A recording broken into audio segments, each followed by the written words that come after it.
Assalamu alaikum. Welcome back to Torikul English Academy.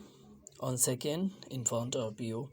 সুপ্রিয় শিক্ষার্থীরা কেমন আছেন? আশা করি সবাই ভালো আছেন। আজকের এই চমৎকার সেশনটিতে আপনাদের সকলকে ওয়েলকাম করছি। আশা করছি আমার সাথে ধৈর্য ধরে থাকলে এই সেশনটি থেকে আপনি চমৎকার ধারণা নিয়ে ইংলিশ স্পোকেনে কথা বলার যে ওয়েটা রয়েছে সেখানে অ্যাপ্লাই করতে পারবেন। আশা করছি এভাবেই যদি আপনি এগিয়ে যেতে থাকেন তাহলে ইনশাআল্লাহ আপনার স্বপ্নের স্পোকেনটা আর বেশি দূরে নয়, সেটি আপনি খুব দ্রুতই আয়ত্তে নিতে পারবেন ইনশাআল্লাহ। আমাদের সাথে থাকুন। তাহলে চলুন আজকের ক্লাসটি শুরু করি। Late get started. Tarikul English একাডেমির দেখেন সততার চাদরে আবদ্ধ, এই কথাটি কেন বলছি? কারণ এখানে আমি আমার রিয়েলিটি এবং আমার বাস্তবতা থেকে যতটুকু উপলব্ধি করেছি তার সবটুকু নিগড়ে দেওয়ার চেষ্টা করছি। ভুল ত্রুটি এগুলো আমাদেরও রয়েছে, পৃথিবীতে ভুল ছাড়া কোনো মানুষ নেই। আমারও ভুল হতে পারে, আপনারও হতে পারে, কিন্তু আমি আমার জায়গা থেকে যতটুকু রিয়ালিটি রয়েছে, আমি আমার জায়গা থেকে স্পোকেন শেখার ক্ষেত্রে যে লং জার্নিটাকে আয়ত্ত করার চেষ্টা করছি সেটি আপনাদের কাছে শেয়ার করার চেষ্টা করছি, এতটুকুই। কারণ বাস্তব বিষয়টি একরকমের, আর কাউকে এন্টারটেনমেন্ট করিয়ে কাউকে মিথ্যা প্রলোভন দেখিয়ে অনেক কিছু বলা যেতে পারে, কিন্তু বাস্তবতা থেকে যদি কথা বলেন তাহলে দেখবেন সেখানে সত্যতার একটা অন্যরকমের একটা নির্যাস আপনি উপলব্ধি করতে পারবেন। সেই জায়গা থেকে আমি আপনাকে বলছি যে যদি স্পোকেন শিখতে হয় তাহলে আপনাকে কি করতে হবে? প্রচুর পরিমাণে প্র্যাকটিস করতে হবে। বোঝেন আর না বোঝেন, বোঝাটা ইম্পর্টেন্ট, কিন্তু প্র্যাকটিস করাটা তার চাইতে অধিক বেশি ইম্পর্টেন্ট। কারণ আমরা অনেক পড়াশোনা না জানা ব্যক্তিরাও কিন্তু ইংলিশে কথা বলতে দেখেছি এবং সেটা সম্ভব। এটা সম্ভব শুধু প্র্যাকটিসের মাধ্যমে। তো প্র্যাকটিসের বিকল্প কিছু নেই ভাই। আপনাকে জানতে হবে কতটুকু এবং কী পরিমাণের প্র্যাকটিস করলে আপনি এগিয়ে যেতে পারবেন, এটিই মূল বিষয়। এবং প্রতিদিন আপনার কতটুকু সময় প্র্যাকটিস করা উচিত এবং সেটিকে আপনাকে কোন লেভেলে পৌঁছে নিয়ে যাওয়া উচিত, এই বিষয়গুলো যতক্ষণ আপনি সঠিক ওয়েতে না জানতে পারবেন ততক্ষণ কিন্তু আপনি এখানে ইমপ্রুভ করতে পারবেন না। সো আর বেশি কথা বলছি না, চলেন আমরা মূল ক্লাসে ফোকাস করছি। হাউ মাচ মোর, এই মোর শব্দটার অর্থ হচ্ছে অধিকন্ত, কিন্তু এখানে আপনি হাউ মাচ মোর এটা অর্থ দাঁড়াবে কতটুকু বা কত, আর কত, এরকম কতটুকু আর কত, এই এই অর্থ দাঁড়াবে। তাহলে আমরা বলতে পারি how much more to play football, আর কত ফুটবল খেলবো। এটা কিন্তু একটা ইন্টারগেটিভ সেন্টেন্স।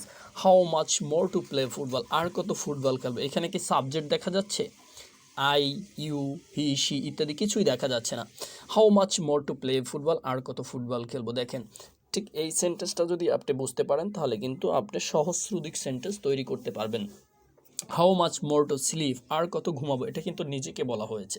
আর কত ঘুমাবো, ভাল লাগছে না। আর কত how much more to love, আর কত ভালোবাসবো। আশা করি বুঝতে পারছেন। How much more to see, আর কত দেখবো। How much more to see watch television, আর কত টেলিভিশন দেখবো। এভাবে বলা যেতে পারে সেন্টেন্স লং করার ক্ষেত্রে। কিন্তু আমি আপনাকে পরামর্শ দেবো কোনো কিছু বাড়তি করার দরকার নেই, যা আছে তাই আপনি প্র্যাকটিস করতে থাকেন। দেখবেন একটা সময় অটোমেটিকলি আপনার সব কিছুকে আস্তে আস্তে আপনার মেমোরাইজ হতে থাকবে। How much more to play cricket, আর কত ক্রিকেট খেলবো। How much more to play cricket, আর কত ক্রিকেট খেলবো। Now it's your turn. আমি যদি এখন আপনাকে বলি এই যে সেন্টেন্সগুলো মেকিং করলাম, এই সেন্টেন্সের সেম ক্যাটাগরি আপনি নতুন ভার্ব বসিয়ে, নাউন বসিয়ে আপনি কিন্তু সেন্টেন্স তৈরি করে আমাকে কমেন্ট করতে পারেন। কারণ আপনাকে যদি সুন্দর করে প্যাটার্নগুলো বুঝিয়ে দেওয়া হয় তারপরে আশা করছি অন্যগুলো আপনি অটোমেটিকলি বুঝতে পারবেন। ঠিক আছে, অন্য নাউন ভার্ব এগুলো বসিয়ে আপনি কিন্তু সেন্টেন্স মেক করতে পারেন। সুপ্রিয় শিক্ষার্থীরা, আমরা চলে যাচ্ছি নিচের দিকে। নিচে দেখতে পাচ্ছি how much more will you study. এখানে কিন্তু আমরা জাস্ট একটু চেঞ্জ করে দিয়েছি। যে একটা প্রথমটা ছিল আমার নিজের সাথে রিলেটেড প্রশ্ন, এখন আপনার সাথে, তার সাথে, তুমি, আপনি, আপনারা, এগুলো কিন্তু একই সেন্স ব্যবহার করা হয়, এগুলো আপনারা জানেন। তারপরে বলছি how much more will you study, তুমি আর কত পড়াশোনা করবে। ইন ফিউচারকে নির্দেশ করা হয়েছে, তুমি আর কত পড়াশোনা করবে। হ্যাঁ, how much more will you study, তুমি আর কত পড়াশোনা করবে।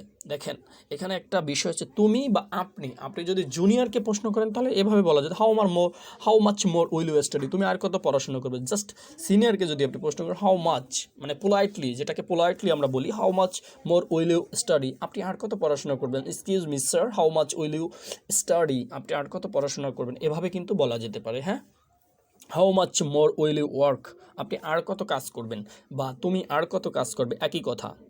আশা করছি বুঝতে পারছেন। How much more will you eat, তুমি আর কত খাবে। হ্যাঁ, বা আপনি আর কত খাবেন স্যার, আপনি আর কত খাবেন ভাইয়া, আপনি আর কত খাবেন, এভাবে বলা যেতে পারে। হাউ মাচ, এখানে কিন্তু একটা বিষয় ভুল হয়ে গেছে, এটা আমি একটু সংশোধন করে দিচ্ছি, মোর হবে এখানে। হ্যাঁ, এম ও মোর, ঠিক আছে, আশা করছি এখন ঠিক হয়ে যাবে। এ হলো বিষয়। আচ্ছা, আমরা এখানে দেখতে পাচ্ছি how much more will you eat, তুমি আর কত খাবে। How much more will you teach, আপনি আর কত শিখাবেন অথবা আপনি আর কত পড়াবেন। স্যার ক্লাস করাচ্ছে, কেউ একজন এসে বলল excuse me sir, how much will you more to teach, how much more will you teach, আপনি আর কত পড়াবেন, এভাবে। আচ্ছা, আপনি আর কত করাপশন করবেন, দুর্নীতি করবেন। How much more will you corruption, আপনি আর কত দুর্নীতি করবেন। How much more will you corruption, আপনি আর কত দুর্নীতি করবেন। এখন একটু ভালো হন, এভাবে বলা যেতে পারে। How much more will you love, তুমি আর কত ভালোবাসবে বা আপনি আর কত ভালোবাসবেন। সুপ্রিয় শিক্ষার্থীরা, এখানে আমি ভিডিও বড় হয়ে যাবে, এই জন্য আর বাড়াচ্ছি না। এই ঠিক দুইটা ক্যাটাগরি থেকে আপনি আজকে সেন্টেন্স মেক করবেন নিজে থেকে। নতুন নতুন কি করবেন, নাউন বসাবেন, নতুন নতুন আপনি ভার বসিয়ে সেন্টেন্স মেক করবেন এবং আমাকে কমেন্ট করে জানাবেন। আপনি কিন্তু এর থেকে মিনিমাম 50টা, এই উপরের টপিক্স থেকে 50টা, নিচের টপিক থেকে 50টা সেন্টেন্স মেক করবেন নিজে থেকে, এবং অবশ্যই বাসায় এইগুলো লিখে নোটপ্যাডে তারপরে প্র্যাকটিস করবেন। মোবাইল দেখে কখনো প্র্যাকটিস করে আপনি স্পোকেন শিখতে পারবেন না। আমি আপনাকে রিকোয়েস্ট করে বলছি, এটি আপনাকে অবশ্যই নোট করতে হবে এবং সেটা বাসায় প্র্যাকটিস করতে হবে, মোর অ্যান্ড মোর টাইম প্র্যাকটিস করতে হবে। দেখেন, এখানে যদি আজকে 20টা সেন্টেন্স, 10টা 15টা সেন্টেন্স আছে মেবি, এই সেন্টেন্সটা যদি এই এই টপিক্সটা, এই স্ট্রাকচারটা ফলো করে যদি আপনি বাসায় লট অফ টাইম প্র্যাকটিস করেন, 2-1 ঘন্টা প্র্যাকটিস করেন, 2-3 ঘন্টা, আপনি যত মেধাবী হন না কেন, কিন্তু আপনার প্র্যাকটিস করতে হবে ভাই। তাছাড়া কিন্তু এগুলো আপনার মেমোরাইজ হবে না, আর মেমোরাইজ না হলে আপনি কিন্তু এটা বলার সময় বলতে পারবেন না, সঠিক ওয়েতে বলতে পারবেন না। সো এই জন্য আপনাকে lot of time you have to, if you want to learn English you have to more and more practice, এর কোনো বিকল্প নেই, এটাকে আপনাকে অবশ্যই মেনটেন করতে হবে। এটা হলো মূল বিষয়। আপনি এখন কি করতে পারেন, এগুলোকে অবশ্যই নোটপ্যাড করবেন, তারপর লিখবেন। আর হ্যাঁ, যদি ভিডিওটি ভালো লেগে থাকে এবং এই ধরনের ভিডিও যদি আপনি আরও পেতে চান, তাহলে অবশ্যই আমাদের পেজটি ফলো করে আমাদের সাথে থাকবেন। লাইক কমেন্ট করার মাধ্যমে আপনি আপনার মতামত প্রকাশ করতে পারেন।